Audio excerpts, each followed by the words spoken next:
ప్రజలు చాలా సంతోషంగా మా ప్రభుత్వం వచ్చింది, ప్రజల పాలన జరుగుతుంది అని భావిస్తూ ఉన్నారు.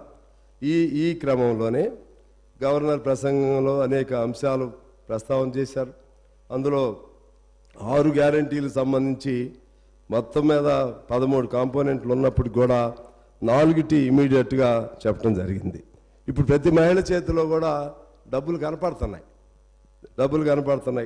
అదేవిధంగా మన రాష్ట్రం ద్రవ్యోల్బణంలో 10వ స్థానంలోకి వచ్చింది. ఇప్పుడు అంటే ద్రవ్యోల్బణం తగ్గటానికి కూడా ఇది పరోక్షంగా ఈ స్కీమ్స్ ఉపయోగపడతాయని చెప్పి నేను భావిస్తూ ఉన్నాను.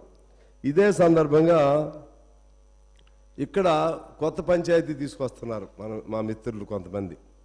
ఆటో వారికి మహిళలకు ఏదో పేచీ ఉన్నట్లుగా, పంచాయతీ ఉన్నట్లుగా, ఆటోలకి ఉచితంగా మహిళల ప్రయాణానికి ఘర్షణ ఉన్నట్లుగా. ఆ మహిళలు ఎవరు? వాళ్ళు మన మహిళలే. ప్రతి ఆటో నడిపే అతనికి తల్లి ఉంటుంది, అక్క ఉంటుంది, చెల్లి ఉంటుంది. ప్రతి ఆటో నడిపేటువంటి వారి కుటుంబంలో మహిళలు ఉంటారు. ఆ సొంత ఇంట్లో మహిళలకి ఆ సొంత ఆటో నడిపే మగవాళ్ళకి ఘర్షణ ఏమి లేదు. అక్కడ ప్రాబ్లం ఏంటంటే ఆటో వాళ్ళ మీద కొత్త ప్రేమలు ఎలా పుట్టుకొస్తున్నాయి చాలామందికి. నేను రియల్గా ఆటో వాళ్ళ తరపున మాట్లాడే హక్కు ఇక్కడున్న అందరికంటే నేనేం చిన్నపుచ్చట్లేదు, అందరికంటే హక్కు నాకే ఉంది. ఆటో సంఘానికి, ఏఐటీసీ సంఘానికి నేను రాష్ట్ర అధ్యక్షుడిగా, గౌరవ అధ్యక్షుడిగా ఉన్నా. నాకు 30 ఏళ్ల వయసులోనే వాళ్ళ కోసం కాల్పులు జరిగినాయి, జైలుకి వెళ్ళాను.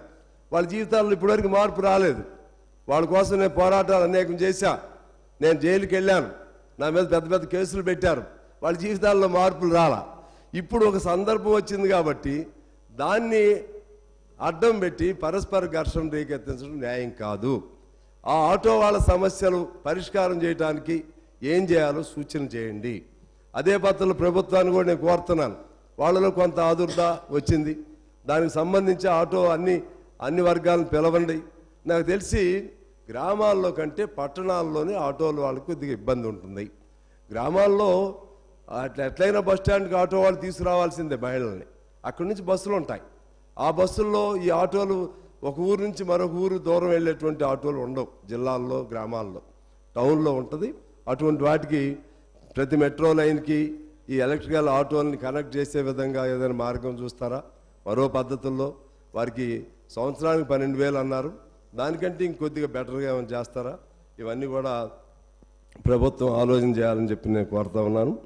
అదేవిధంగా మన ఐటీఐల్ని ఆధునిక టెక్నాలజీతో డెవలప్ చేయడానికి 2,000 కోట్లు మంజూరు చేయటం చాలా ముదావహం.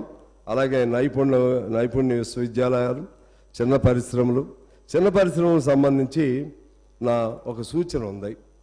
చాలా మన కాన్సన్ట్రేషన్ అంతా కూడా రిపీటెడ్గా మనం అనేక సార్లు అనుకున్నాం. మన కాన్సన్ట్రేషన్ అంతా కూడా హైదరాబాద్ మీద లేకపోతే మహానగరాల మీదే ఉంది. కానీ వనరులు ప్రతి